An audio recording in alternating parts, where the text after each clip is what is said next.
Hello, and thank you for coming to the session today on dyslexia. We're going to talk about the definition of dyslexia, eligibility, and intervention, and I'll give you some resources at the end as well.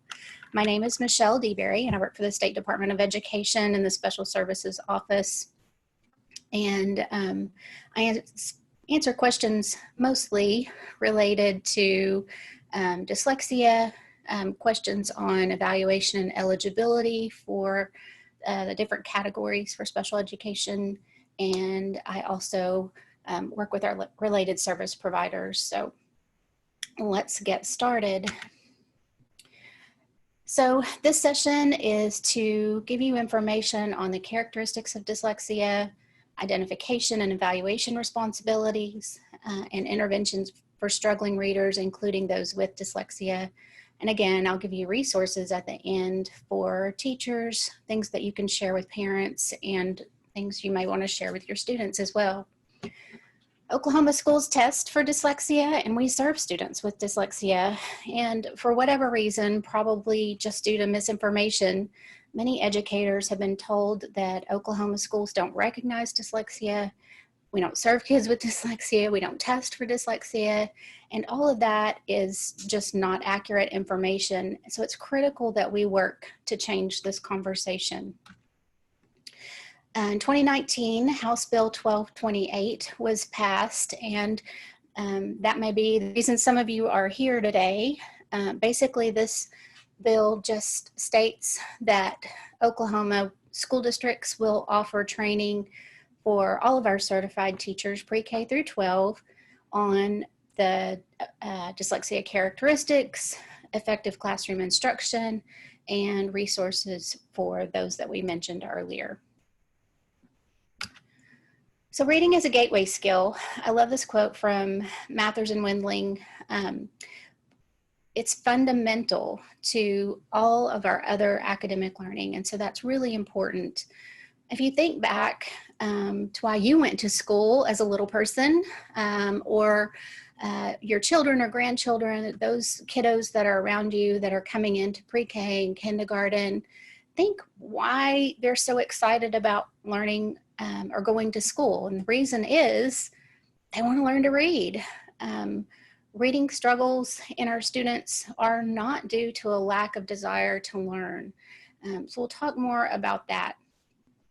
But again, remember that feeling walking in those kindergarten doors. You were excited to learn to read, and so that's what we need to hold on to here. So what percentage of students do you think are affected by dyslexia? So I'd like for you to take just a second and respond in the chat box. Over on the side, what percentage of students that you work with do you think are affected by dyslexia? Let me see some of your numbers here.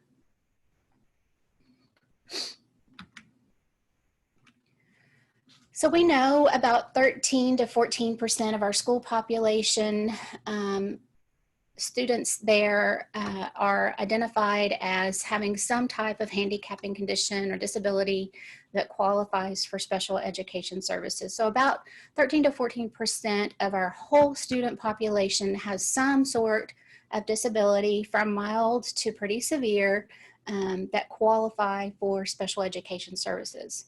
So of those, half of those students are identified for special education as having a specific learning disability or learning disability. So about half of that 13 to 14%.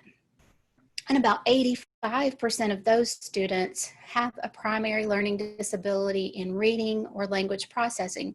So that's really kind of narrowing the field down. Research says that up to, well, between 15 to 20% of the population as a whole may have symptoms of dyslexia, including slow or inaccurate reading, weak spelling, and poor writing. And not all of these will qualify for special education, but they will benefit from systematic explicit instruction in reading, writing, and language. So the answer to the question in the chat box, you should have seen some numbers, hopefully between 15 to 20% of the students in our schools today have symptoms of dyslexia. It's a huge chunk, and we can make a difference for them. So I hope that's what you walk away from this session today with. Let's talk about what dyslexia is and what it is not. I love this quote from Marianne Wolf. It says that dyslexia is a different brain organization that needs different teaching methods. It is never the fault of the child, but rather the responsibility of those of us who teach to find methods that work for that child. It's our responsibility. So let's dive into that. A specific learning disability is a disorder that affects one or more of the processes in understanding and using language, either written or spoken, and it may manifest itself in the imperfect ability to listen, think, speak, read, write, spell, or do mathematical calculations. So it's a disability in the way we do really academics, and this includes conditions such as dyslexia. The International Dyslexia Association refers to dyslexia as a language-based learning disability that does not arise from a physical limitation or a developmental disability. And I put the link there for their web address. It's one of the first places I go when I have questions about dyslexia to see what resources they have. So it's a great website there. So you can have a specific learning disability in about 13 different areas. A specific learning disability is one of 13 areas in which a student may qualify for special education. So there's other areas that you may qualify, but a specific learning disability is just one of those. Dyslexia is a specific learning disability in the area of reading.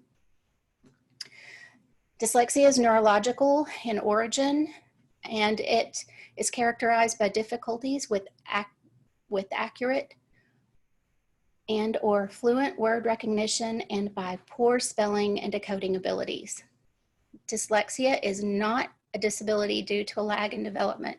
Students with dyslexia don't grow out of it or improve by repeating a grade or with just a little more time. The problems associated with dyslexia, again, are language-based. They are not visual and not related to cognitive skills or intelligence. So I really wanted to address this a little bit further and be very clear that although vision is fundamental to reading, there is no current evidence that suggests visual problems cause dyslexia. And again, I put a link down at the bottom. It is the joint statement about learning disabilities, specifically about dyslexia from the major vision practitioners and based on their research, and they agree with this statement that it is not a vision disability. So let's talk about what some of the things you've heard about dyslexia that you wonder about. Maybe they're true, maybe they're not true. What are some of those things?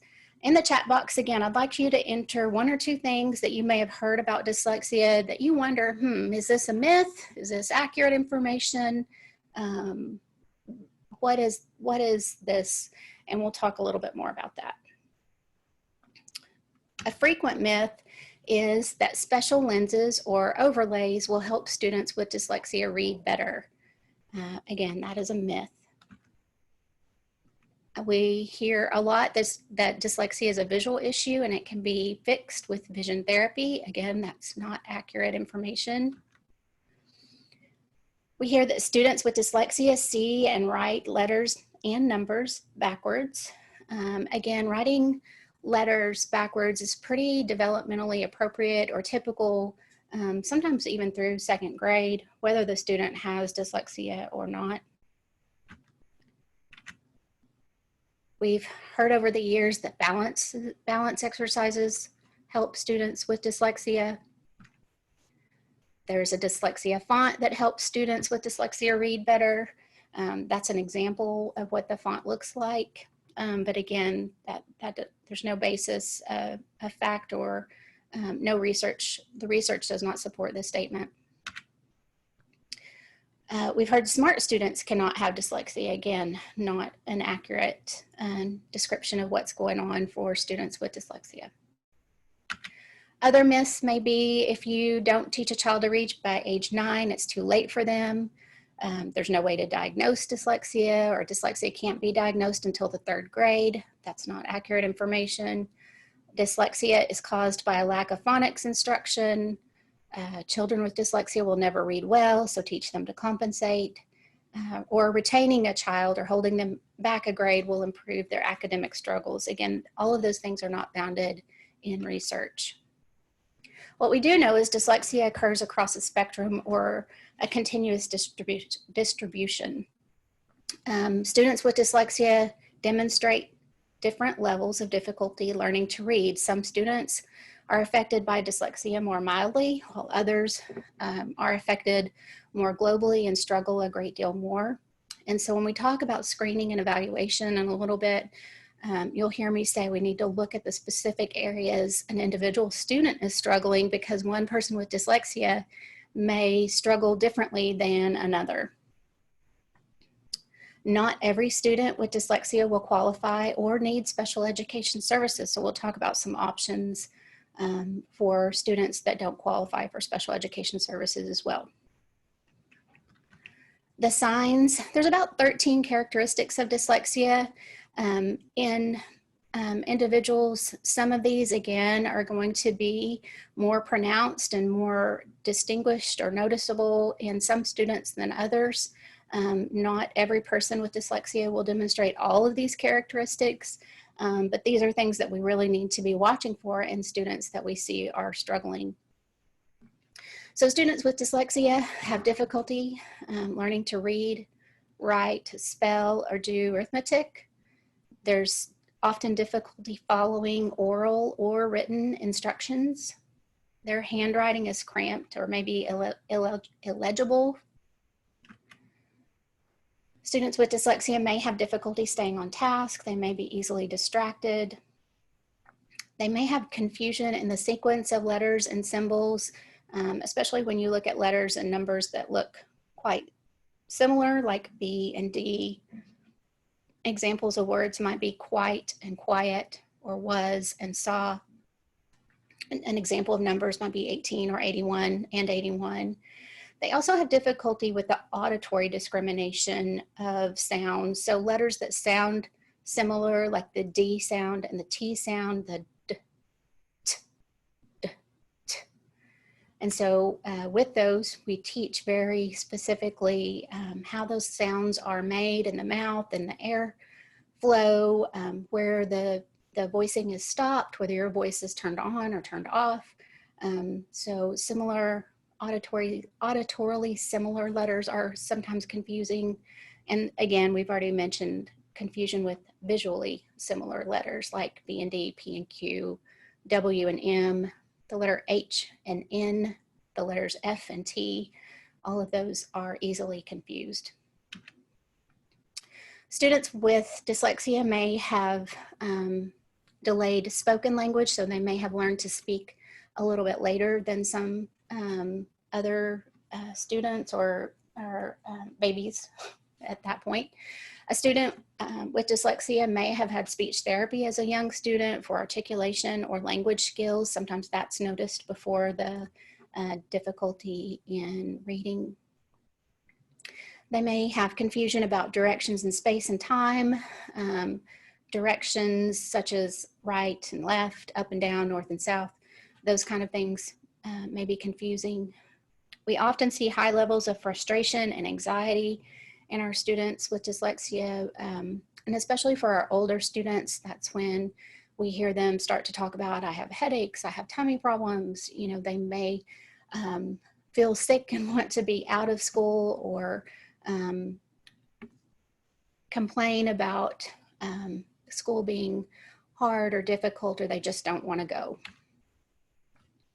They may have difficulty retaining information, again, above average test taking anxiety, an increased or a reduced energy level, and we may think that these students are acting a little immature for their age.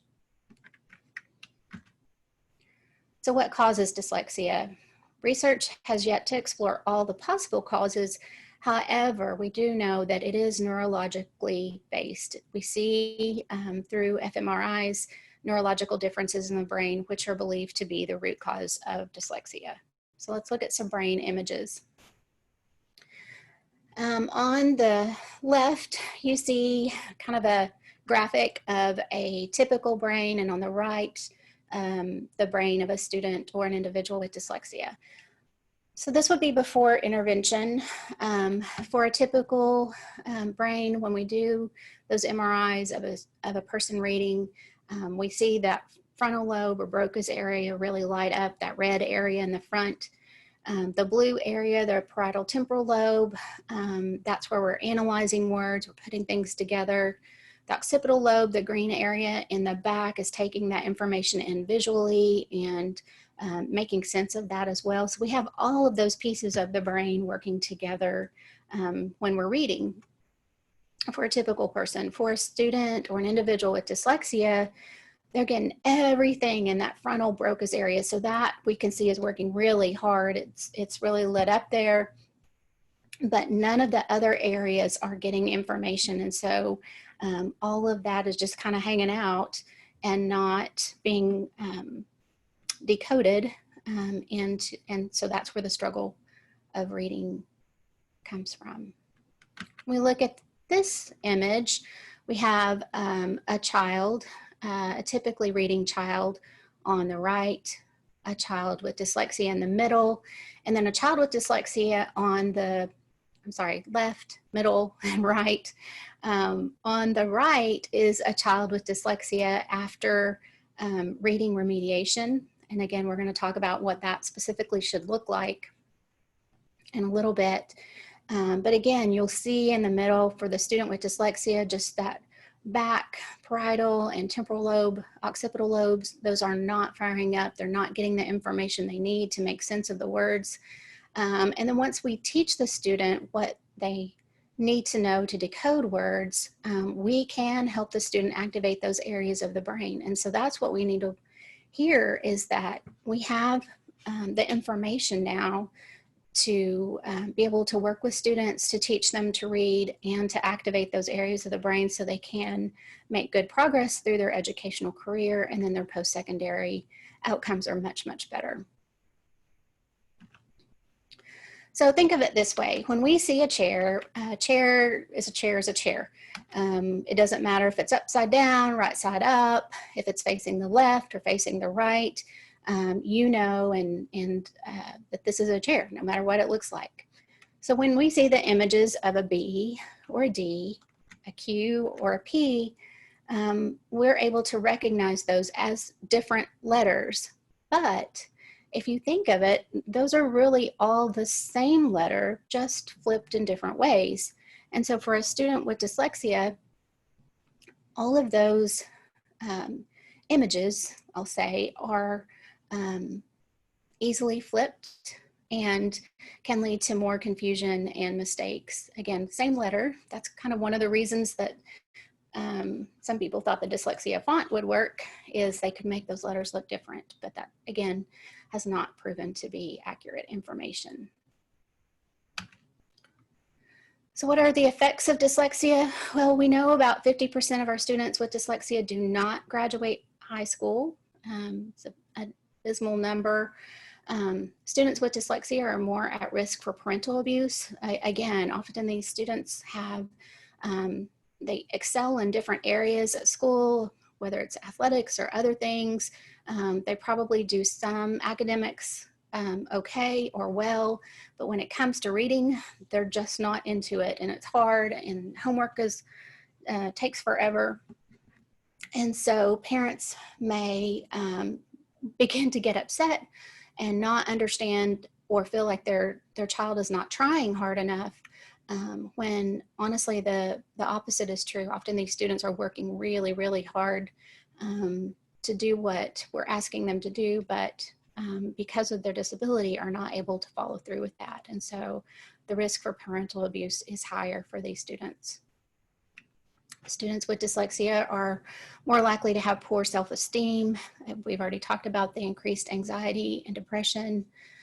suicidal ideation, substance abuse, and be involved in the court system even as a juvenile or as an adult. Risk factors for dyslexia. One of the ones that I did not list on here is a family history. If there is a close family member that has dyslexia, the chances for the child having it as well is often a little bit higher. We know dyslexia does and reading disabilities run in families.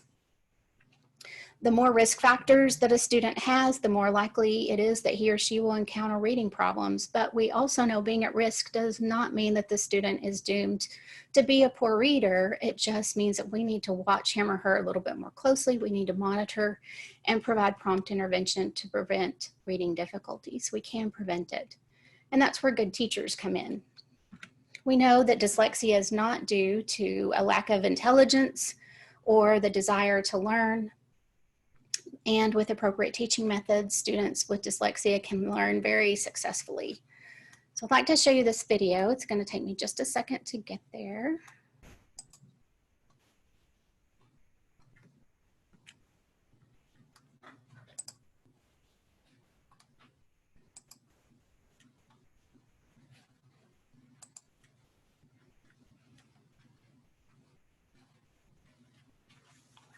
It's working. It's thinking about it.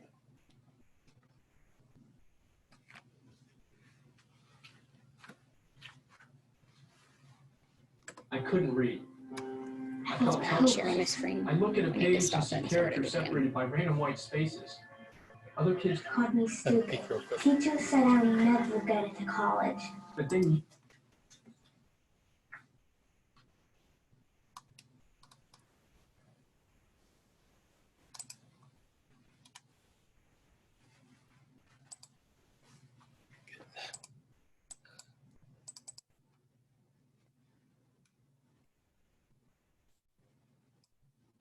I couldn't read. I felt helpless. I look at a page and see characters separated by random white spaces. Other kids called me stupid. Teacher said I would never get into college. But then you became my teacher and realized I had dyslexia. You got me tested. You told me that I could overcome. Most of all, you gave me confidence. I did get into college, and now I'm the CEO of my own company with over 20 patents. I'm proud of you. Thank you, Ms. Benoist. The story that you just heard about Patrick Whaley, who is dyslexic, is very important because it shows the incredibly important role of a teacher who knows what dyslexia is and then provides the intervention that he needs and gives him back his own self-confidence. I think you would enjoy going to the Yale Center for Dyslexia and Creativity's website, reading more about dyslexia, and have many of your questions addressed.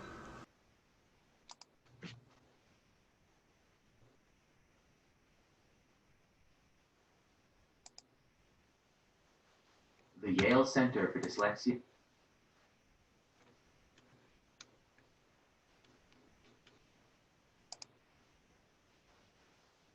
Okay, give me just a second to get back to our presentation.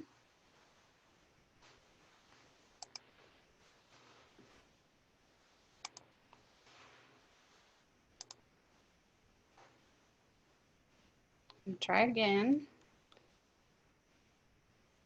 Actually, I think if we just hit, try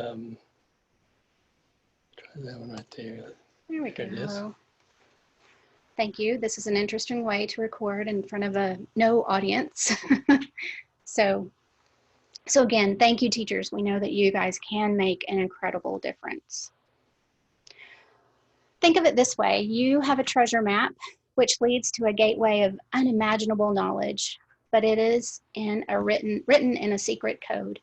You have to figure out the code to get to the treasure. The problem is, just when you think you have figured out some of the code, it changes. But you have a friend full of gusto and tools that can help you unlock this precious code. With a lot of work, using the right tools with the right pieces, you and your friend can decode the map, and you're on your way to all of the knowledge you can imagine. Now, obviously, this is a very simplified version of what dyslexia may feel like, But when you have pieces there, you know that they work together, and you know and you see that other students are able to read and answer questions accurately. We need really great teachers with the knowledge to help us reach that great treasure. Let's talk about screening. This quote really helped me understand about dyslexia and how we want to empower our students. It says, identifying a child's dyslexia doesn't limit their potential. It empowers them to understand the nature of their differences and strengths and their path for success. So we want our students to be able to identify their strengths and weaknesses so that they can share with us what their needs are, how we can help them, and it helps them understand that they're different, but that does not limit their potential. Screening for dyslexia is really just the act of gauging the long-term risk for poor outcomes of word reading and spelling skills that are significantly may impede the literacy development in students. We know that early intervention is more effective, and the effects of intervention really increases students' abilities the earlier that we catch it. Identifying students who are at risk for dyslexia and providing targeted treatment is the appropriate action rather than waiting for a diagnosis. So again, we're looking for students that are struggling. At this point, they may not have a diagnosis of dyslexia. What should be included in a screening for dyslexia? We want to look at word reading skills, word decoding skills, both real words and non-words, phonological awareness, letter naming, and associated sounds of just letter knowledge, what the letter name is, but again, we want to teach the sound. For a good screener will also include rapid naming, so we're checking for fluency. For older students, we will specifically screen for that fluency rate compared with accuracy. We'll look at reading comprehension, we'll look at spelling. So House Bill 2804 is another bill that passed this past session. The State Board of Education will approve a list of screening tools by July 1st, 2021. But schools will not be required to screen for dyslexia until the 22-23 school year. And what we will do is screen those students kindergarten through third who are scoring below grade level targets. So the students that continue to struggle and continue to not meet benchmarks with regards to the RSA screenings will need to go and be screened, not go anywhere, they'll be screened in their school for dyslexia. And again, those tools we have not yet identified, and the State Board of Education has not approved those quite yet. So our goal this year is to identify those screening tools. Next year we'll provide the professional development for that, and then the following year will be when the screening methods are actually, the screenings are actually taking place. For dyslexia, how is it identified? There's really three, but we really concentrate or focus on two ways to identify dyslexia. One is a discrepancy between the student's cognitive ability, or basically their IQ, and their academic ability. So scores on an individually administered norm reference test of achievement and academics. So that's where we're going to find that gap, basically between the student's cognitive ability and their ability to do reading, writing, or math. The other way is a failure to respond to intervention or the response to intervention model. And so when a student has received intensive interventions for a period of time and they're not making good progress, again, we need to take a look further to see if we can identify the reason why. There's no single test for dyslexia that's going to say, hey, in neon letters, the student has dyslexia. We have to use information from multiple assessments to support the conclusion of dyslexia. And that's going to be with a comprehensive evaluation. So we're going to test a student as we would looking at a student who may have a specific learning disability. They'll go through the comprehensive psychoeducational test battery. To be eligible for special education services under the IDEA, again, we have to look at multidisciplinary team findings to demonstrate that dyslexia has a significant impact on student performance. Remember at the beginning I said that some students with dyslexia may not qualify for special education services because it may not have a significant impact on their performance. They may still need accommodations and things like that. We can accomplish that through a 504, which we'll talk about in a few minutes. But they may not need an IEP. This could be a student that has already had interventions either in school or outside of school. It may be a student that is compensating really well at the early age, but we may need to take another look at it later on when we start reading to learn new information. There's a lot of ways that dyslexia may affect an individual.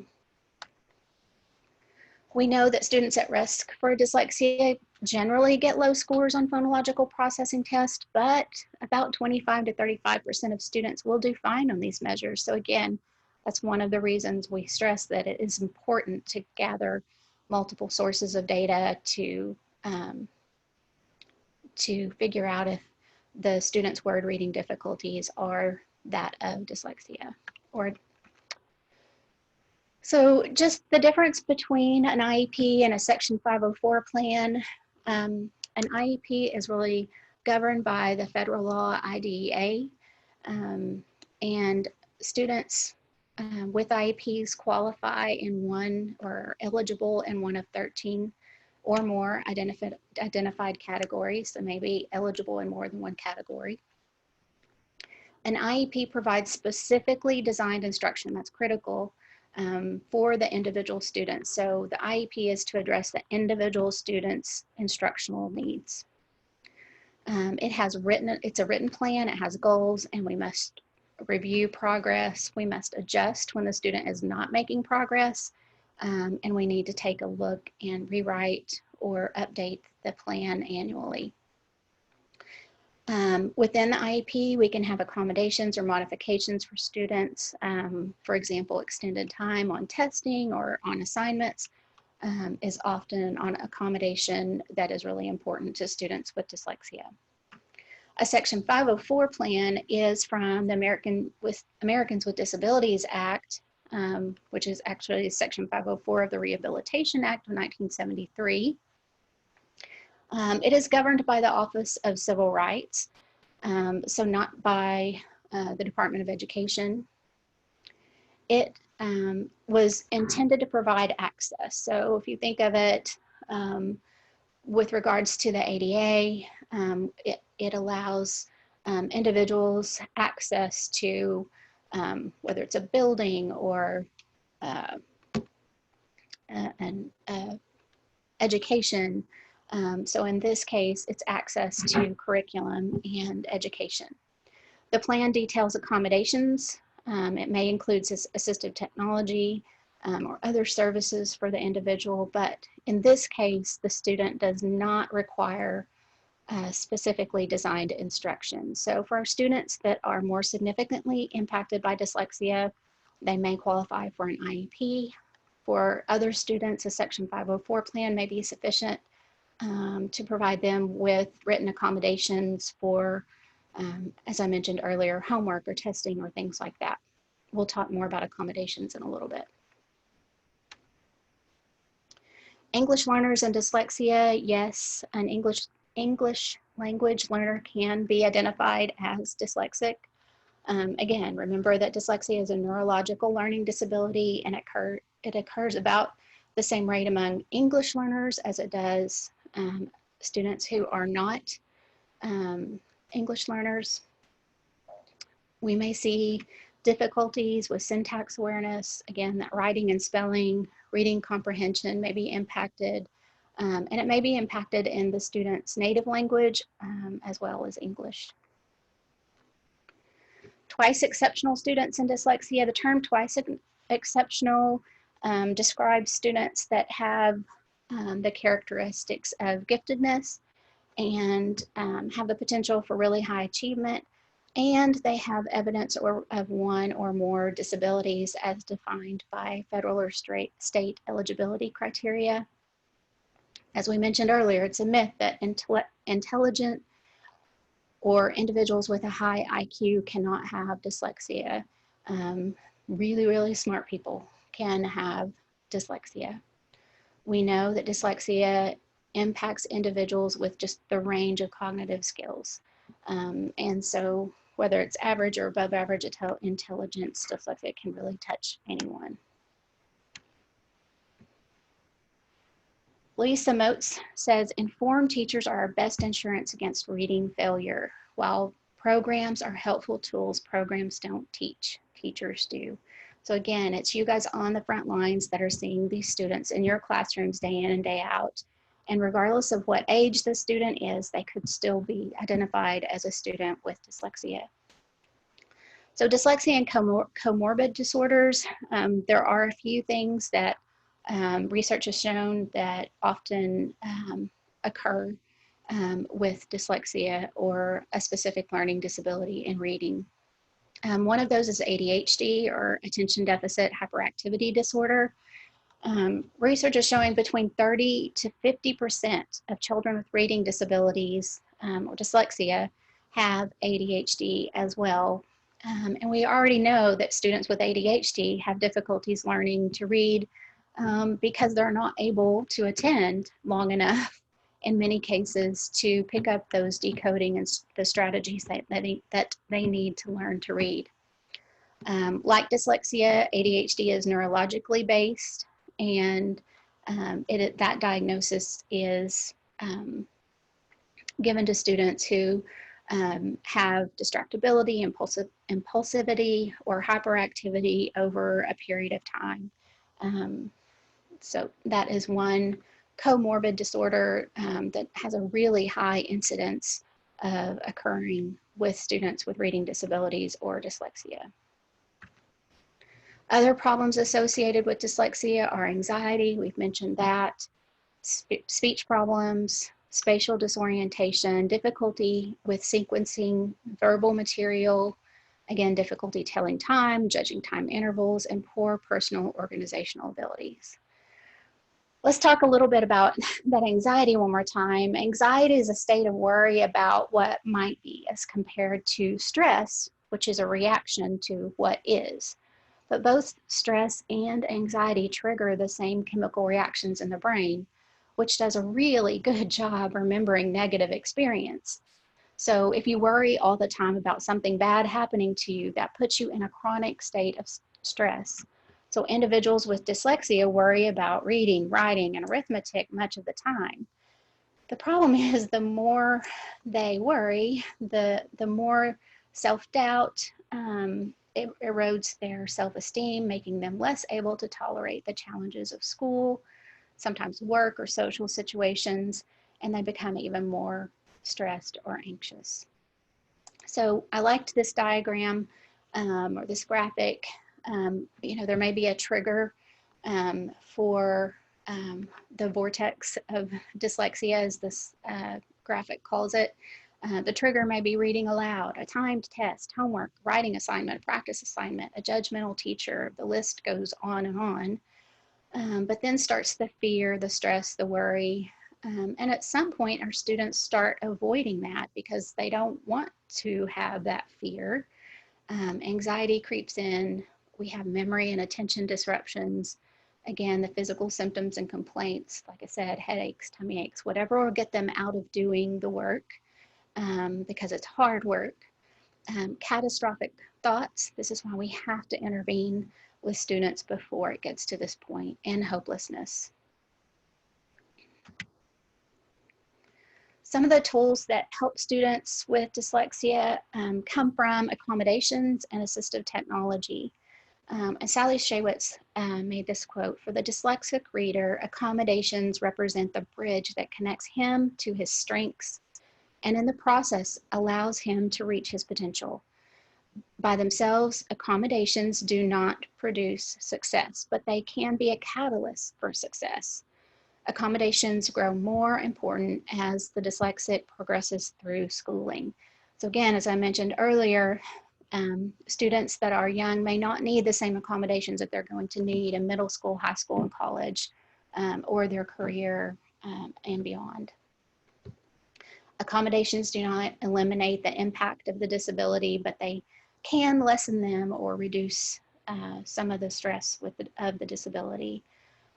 However, inappropriate accommodations can exacerbate the problem and not help us minimize this impact. Talk a little bit about assistive technology. The use of technology should be the expected norm today. Think of what we've all been doing really since March of 2020.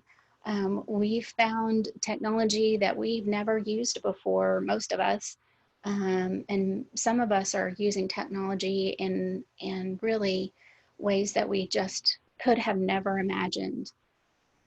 The same can be true for students with dyslexia. Assistive technology devices and services can really enhance their learning. It can help them with tasks such as reading, spelling, writing, organization of ideas, note-taking, and time management.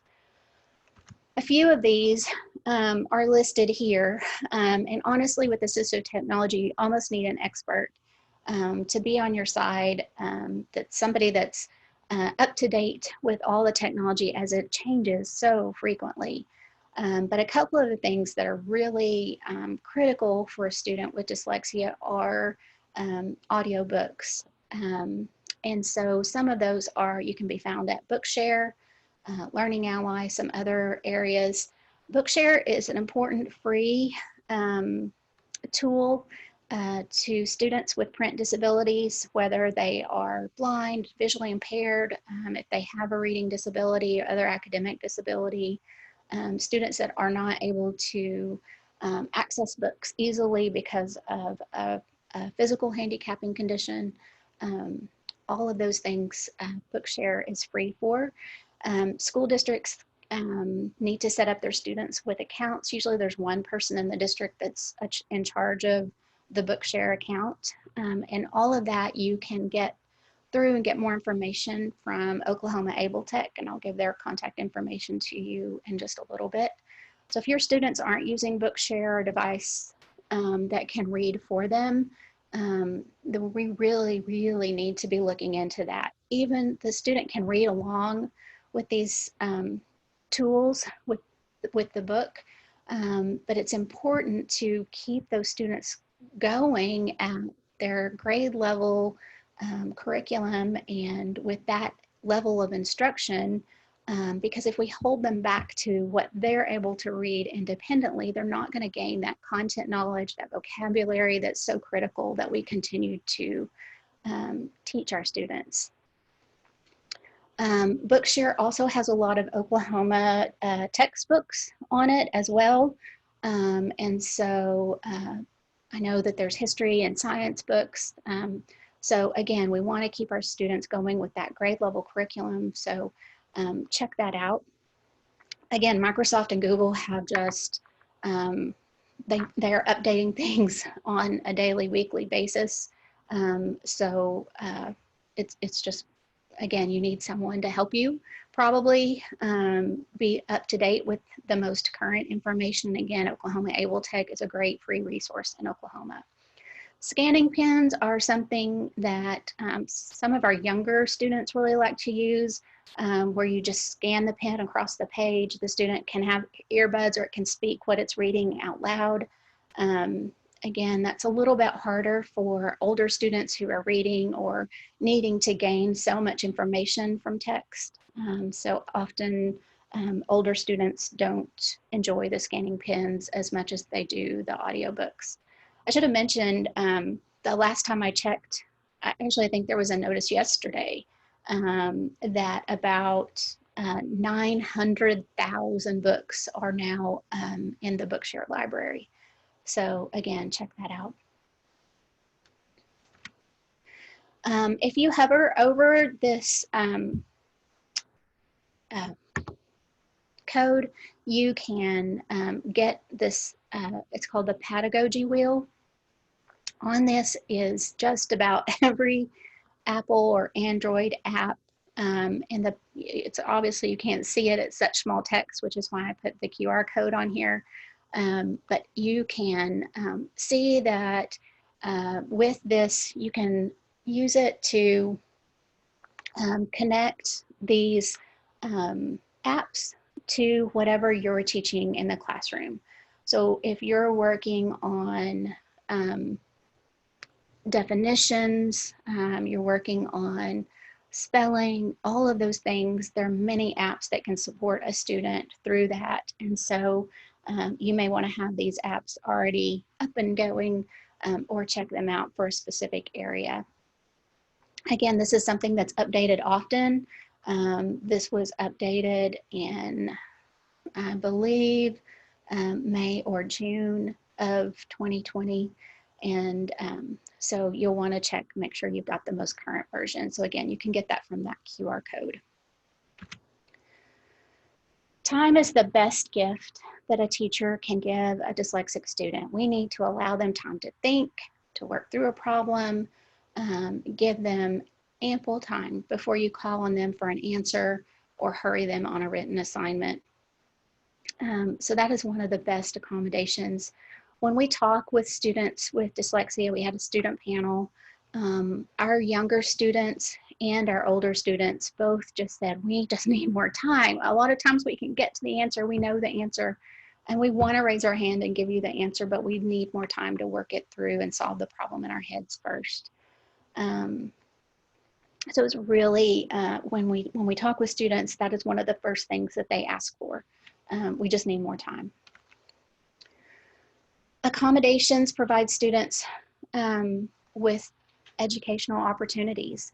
It allows them to participate in school fully and allows students to demonstrate their knowledge. It's critical that we allow them time to demonstrate their knowledge to us. They're really entitled to these accommodations, and many people feel very, very strongly about that. Accommodations do not take away the content, does not, it's not a cheat for the student. It really just gives the student what they need to participate along with his or her peers. So I've listed different academic areas and some accommodations for each of those areas, just some common ones or suggested ones. Again, you'll need to take a look at the individual student and make accommodations based on that, whether they have a Section 504 plan or an IEP. And it's really important to remember you can give any of your students accommodations, whether or not they have a special learning need. Any student can have accommodations to prove they know what they know. So we'll go through a few of these. I'm not going to read them all. You'll have this slide deck for information to refer back to later. So for reading, again, I mentioned one of the most important ones is allow audiobooks or text-to-speech software. Again, we want our students to gain that vocabulary and content knowledge. For writing, consider accepting oral responses, reports, and presentation. Allow the students to tell you what they know or what they understand. Again, if you're going to call on them on the spot, sometimes they may need more time to process what you're asking them and to give an answer. So set them up for success in that area. For testing, again, most of the time, our students just cry out for extra time. Again, once they're given the strategies to decode and use and read words, they can do it, but again, it just takes a little bit longer for them. For classroom accommodations, avoid requiring a student to read aloud in front of a group. Again, this can just bring about a ton of anxiety for a student with reading disabilities or reading struggles. But you can't say this for all students. Some students really want to read in front of the group. And so if that is the case, again, you know the student, you have a relationship with him or her, talk with them beforehand, set them up for success. Say, hey, can you read this paragraph tomorrow in class? Or read these sentences or answer this section of our discussion. Allow them time to go over it with you in the classroom, maybe the day before. Allow them time to practice at home that night. touch base with them, you know, before you call on them, make sure that they've got it. A lot of our students really want to participate in class and read aloud in that way. And so if you have that student, make it happen. Just set them up for success. For homework, providing copies of lecture notes is a critical thing, especially for our older students, middle school and high school students. It is just one of those things that it's easy to do. Most of us have lecture notes or a slide presentation that we're going to give when we're lecturing students. They certainly do this in college classes. Lectures, notes or slides are given out ahead of time. This is helpful for students with dyslexia, reading, or academic disabilities. So it gives them the opportunity to really listen and focus on what you're saying. And they don't have to worry so much about, can I think about what this means? Can I put it in writing, which is a whole nother skill? And then am I able to interpret it later on when I need to review it? So give your kids lecture notes. Same holds true for students with hearing disabilities, whether they have a hearing impairment or whether they're deaf. If we give them the lecture notes ahead of time, they can really listen and read your lips rather than trying to copy that down on paper while you're talking. This is why we say use the word dyslexia. For an individual with dyslexia, naming the disability gives them direction, really a starting point. As I mentioned earlier, it allows them to advocate for themselves, to ask for the accommodations that they need. It helps them feel like they're not alone. There are many individuals that struggle with reading disabilities and dyslexia. It helps them look to other people with dyslexia who are succeeding.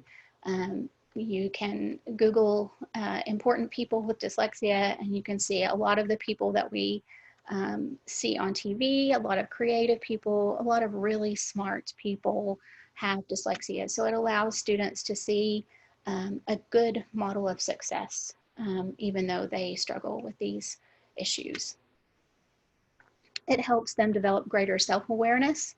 Again, it helps them look at what part of reading is hard for them and helps them analyze that. It helps them face what they have, and it helps them do what they can do to succeed rather than assuming that they are stupid or lazy.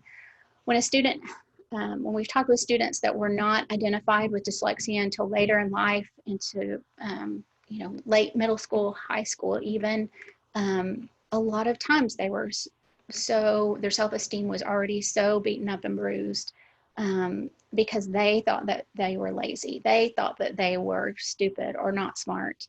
And that's not what we want to see in our kids. For our students that are identified early, really young in life, they learn, hey, I have dyslexia. I know this is going to be hard for me, but I also know what I have, what strategies and skills I have that I can use. And so it's really important, again, that we catch kids early because the difference that it makes in their self-esteem is huge. Let's talk more about intervention. Chief Justice Earl Warren said way back in 1954 in the Brown versus Board of Education Supreme Court case, in these days, it is doubtful that any child may be reasonably expected to succeed in life if he is denied the opportunity of an education. Such an opportunity, where the state has undertaken to provide it, is a right that must be made available on equal terms. So again, we need to make education available for our students with dyslexia and other disabilities.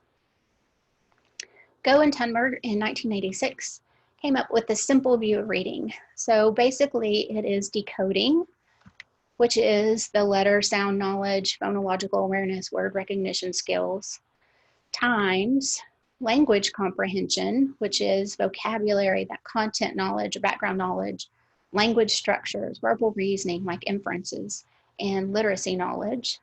When we multiply those things together, we get reading comprehension.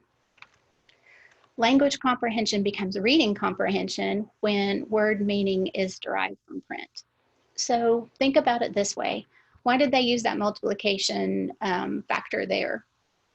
Because if either decoding or language comprehension is 0, or we don't have skills in that area, then decoding times nothing is nothing. We don't get that reading comprehension. Anything times 0 is 0. Same thing, if we don't have those decoding skills, that letter sound knowledge, but we have language comprehension, we understand what you're telling us, but we just can't decode the word that goes with it. Again, we're not able to get reading comprehension, and that is our goal, so that by, students, generally speaking, in 3rd grade is when we're working on reading to learn. And so that's what we want, that reading comprehension from both language comprehension and decoding. So how do we get that? Well, explicit instruction for students with struggling readers, with dyslexia, with other reading disabilities, is just critical. Explicit instruction is the approach that involves direct instruction, where the teacher may demonstrate the task, provide guidance and corrective feedback before the student attempts the task independently. And I have to stop here, pause here and say, remember, these ideas are good for all kids, not just students with reading disabilities. And so take that into account. All of these things can be used with all students. Where learning is never assumed, we practice concept, skills, and procedures. We deliberately teach those. We have a lot of teacher guidance and feedback at this point, with our goal of instruction always to be independent and functional use of the concept or the skill. So explicit instruction is really, I model clear explanations, I explain, I demonstrate, I check for understanding. We do where you work with the student, there's guided practice, you work through several examples together, you understand and can see that the student is clicking, they're getting what you're putting down. And then you do where the student is doing independent practice, repeating the skill or strategy until it becomes fluent, and then we check for understanding. So again, if the student is not practicing well, if they're having a lot of mistakes, then we know we need to go back to the we do and do it again. We need to talk it through. We need to model the task as we're going. Again, we don't want our students practicing wrong. We want them to be able to practice the correct skill, using the skill correctly until it's fluent. So let's talk about, I have about 5 practices for students with learning disabilities that are helpful. Again, these are helpful for all students. Again, I mentioned the explicit targeted instruction, where we use very systematic, clear examples. We don't assume the student knows or understands things. We teach them using step-by-step instructions. We use universal design for learning. And that just helps students gain information from a variety of areas. Differentiated learning situations help meet the needs of all students. When students have equal opportunities to demonstrate knowledge and engage in lessons in multiple ways, everybody benefits. This might mean that you're offering information through text, audio, video, you're offering opportunities for hands-on work. So you're giving them multiple ways to learn the same task. Strategy instruction, that's when we give students cognitive strategies that they can use in independent learning situations. Strategies such as organization, how to recall information. Again, it's important that we explicitly teach. While we know some of us are really great at organizing skills, have really great organizing skills, others of us really struggle with that, and that includes our students. So for those students, we really need to teach, hey, this is what it takes to be organized in this way. This is the systematic approach that we need to take. Collaborate. Using teacher knowledge, working together. This might be using a professional learning community where you're sharing ownership for the students' ownership and expectations for student progress. You're integrating lessons together. You're talking about pacing instruction. You're providing diverse learners with really effective instruction across grade levels and across your school buildings. Evidence-based content instruction, we'll go into a little bit more about this.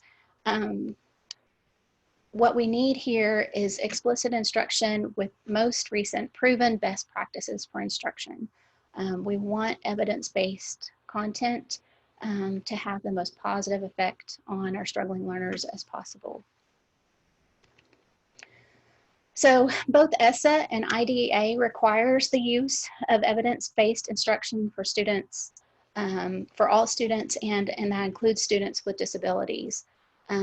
We know through research both explicit and multi-sensory instruction should be provided. Systematic review is important to ensure mastery, and then we need to monitor progress and evaluate it frequently. We need to adapt our instruction based on the progress. So for those of you that are in elementary school, middle school, or high school, what are some of the ways, put in the chat box now, what are some of the things that you do in your classroom to provide multisensory instruction? We'll take just a minute and look at these. What are some ideas for multisensory instruction?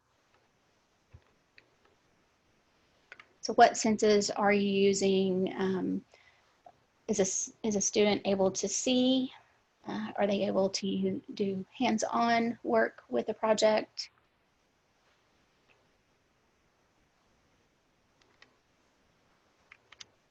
Multisensory lessons and assistive teaching technologies can be helpful for many students, but these techniques can play a critical role in students with dyslexia finding success in the classroom. Great strategies there. We'll talk more about those at the end. Thank you for sharing. Principles of effective instruction for dyslexia. Again, evidence-based instruction is defined in federal law as an activity, strategy, or intervention that demonstrates a statistically significant effect on improving student outcomes.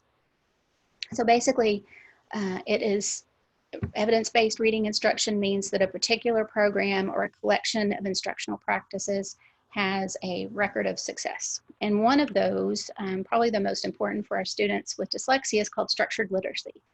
Structured literacy is essential for students with dyslexia, but again, it's useful for students without dyslexia. It's the content and principles of instruction meet this criteria.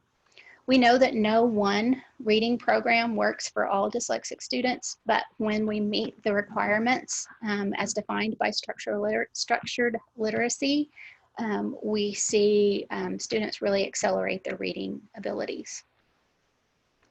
Structured literacy, again, is explicit. We talk a lot about that. Direct, systematic, cumulative, and it has a diagnostic approach to teaching reading. That includes principles of phonology, sound symbol association, syllable instruction. We talk about morphology, syntax, and semantics.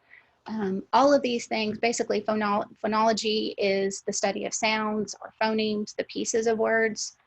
We look at basically the alphabetic principle, the sound symbol association, how to map the sounds to letters.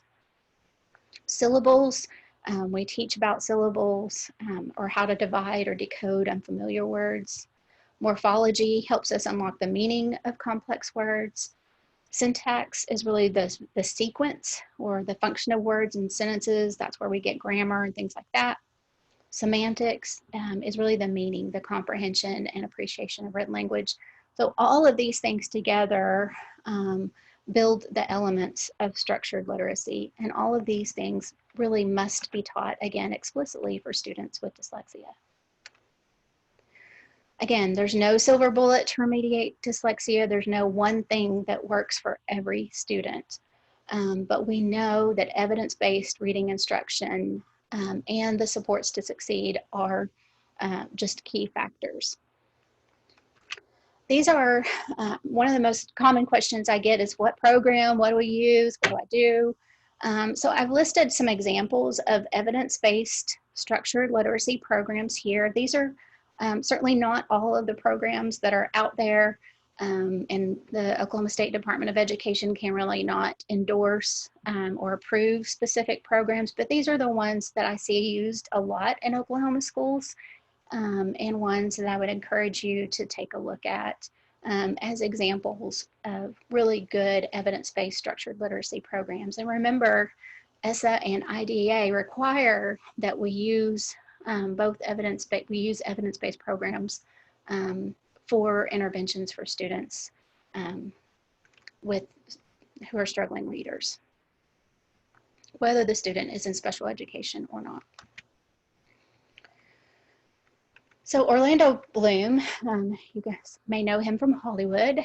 I think this quote, moving forward, we really need to consider, if you have kids who are struggling with dyslexia, the greatest gift you can give them is the sense that nothing is unattainable. Again, we know from research what we need to do to teach students with dyslexia to read. And so that is what we need to be doing. But they also need to have other goals. And reading is important. Like I said, it's the gateway to knowledge. But students with dyslexia have many, many gifts that we need to continue to have them look at. So if a student is struggling, it's important that we give them time to do things that they enjoy and excel at as well. That could be sports, theater, art, science, debate team, anything that makes them feel successful. We need to continue to promote those ideas as well. Like I said at the beginning, we need to really change what we say. Again, as we talked with students, these were some of the comments that they've heard throughout their career. One student was told, not all kids go to college, by his kindergarten teacher. A teacher told another student, you are obviously not doing your reading homework because you're not getting any better. A teacher said to another child, you're not a shining star. A principal, an elementary principal, told a parent, your child just doesn't want to learn. Another teacher called a student, you're just lazy, you're inattentive. And a special education teacher told one of a student that we talked with that he was unable to be taught. Can you imagine saying those things to students or hearing those things about your own kid or about other students? Instead, we need to say things like, hey, you can be successful at a lot of things, or let's do this together. Maybe tell me what you understand. Let me help you. How can I help? Hey, you're working really hard, because our students, they're working really hard to do what we're asking them to do. Help them highlight the important information and ask the question, how can we use assistive technology to help? And I think one of the things that I failed to say with regards to assistive technology, even though our kids are by and large really technologically savvy, there are things about audiobooks that make them feel different, that make them worry about it. Those kind of things we need to teach students, again, explicit. We need to teach them the devices that we're giving them to use, the process that we're giving them to use, and help them feel confident about using those. Again, there's multiple ways, multiple things, but we can't just hand them something and expect them to want to use it right off the bat, because they may not know how, they may not understand how it helps them. So again, we need to talk through that process with them, not make assumptions. What can you do tomorrow? Well, we know teacher training. For students with dyslexia, teaching reading is rocket science. It's hard work for teachers, and many of our teachers haven't had training in the science of reading. And so that is critical that we begin to work through that. Our teachers need specific knowledge, including language structure, such as phonology, orthography, morphology, in order to teach reading effectively. We know that most reading difficulties can be resolved or diminished when reading is taught by a highly knowledgeable and skilled teacher. But teachers need that deep content knowledge. They need that specific teaching expertise to be able to teach, again, the semantics, the phonology, the sound symbol associations, to teach syllable knowledge, morphology, and syntax. All of those things are critical to using structural literacy to be effective reading teachers. So I've got a section here about distance or virtual learning. I'm going, just for the sake of time, going to hit a few high points. Again, you'll have the slide deck to look back on. Again, these are just some ideas at this point that I had. But we know that we must, whether we are in a blended learning situation, we're able to be one-on-one or in person teaching with students, or we're in a virtual setting. Proper supports to students with disabilities continues to be required. And IEP teams play integral roles in the educational experience of students with disabilities. It is not what many of us imagined when we became educators, that we would teach using computer screens and not have our students with us. But that is the day and time that we're in. Distance learning, we know, can occur through synchronous frameworks where we're in real time with the student with the proper audio and visual connections. Asynchronous framework is that you've recorded clips, things like that, and you refer to them. The student can look them up, but you're not with the student at the time. Or hybrid framework, maybe a combination of those things and in-person services. When determining instruction, LEAs or local education agencies, basically your school districts, should consider resources that offer consistency and structure. Remember, for your students with IEPs, that we must give individualized support. We need to maintain the things that are already in the IEP, if that includes accommodations or assistive technology. And remember, students that didn't use assistive technology in the classroom may need that if we're in a virtual learning situation. And there may be additional accommodations that are necessary that a student didn't need in an in-person situation, but they do need in the virtual learning capacity. So think through those when you're thinking on your students with IEPs. We must ensure that students are making progress on their IEP goals and that they're given equal access to the same opportunity as their peers. Again, we need good collaboration between general education and special education regarding lesson planning and execution of lessons. Special education and related service providers will have to work on IEP and evaluation paperwork within the required timelines. We have not been given a waiver from the legislature. IDEA is a federal law, and so to change those timelines would require legislation, which is probably not going to happen. So our compliance is going to, with regard to timeline, is going to stay critical. Again, we want to be sure and collect progress data for students on IEPs. We want to make sure that we're communicating well with both the parent and the student when possible. We need to be able to inform parents of progress. And again, we need to adjust. If we are not working, if what we're doing is not working for the student and they're not making progress, then we need to actively adjust that. And again, we need to make sure that the platforms that we're using are accessible to the student based on his or her unique needs. We need to modify information for students with disabilities and potentially parents. If we have parents that are deaf or hearing impaired or blind, we may need to modify how we communicate with them regarding their child. So be aware of that.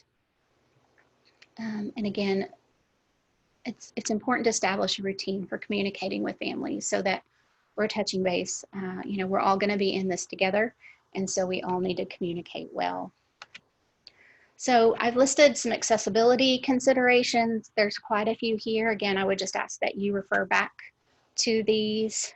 And then it's important, again, to provide meaningful feedback to make sure you have a location where you're not going to be interrupted when you're doing virtual services.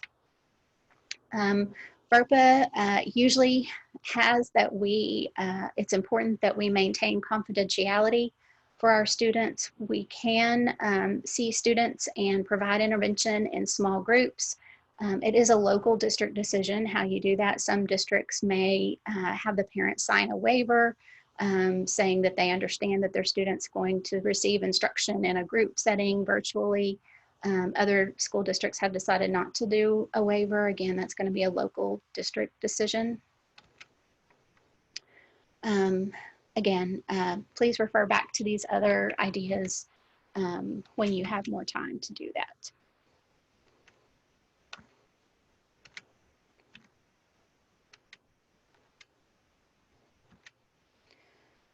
Steven Spielberg said, being diagnosed with dyslexia at age 60 was like the last puzzle part in a tremendous mystery that I've kept to myself for all these years. As I mentioned earlier, there's important people in our world and famous people in our world that struggle with dyslexia.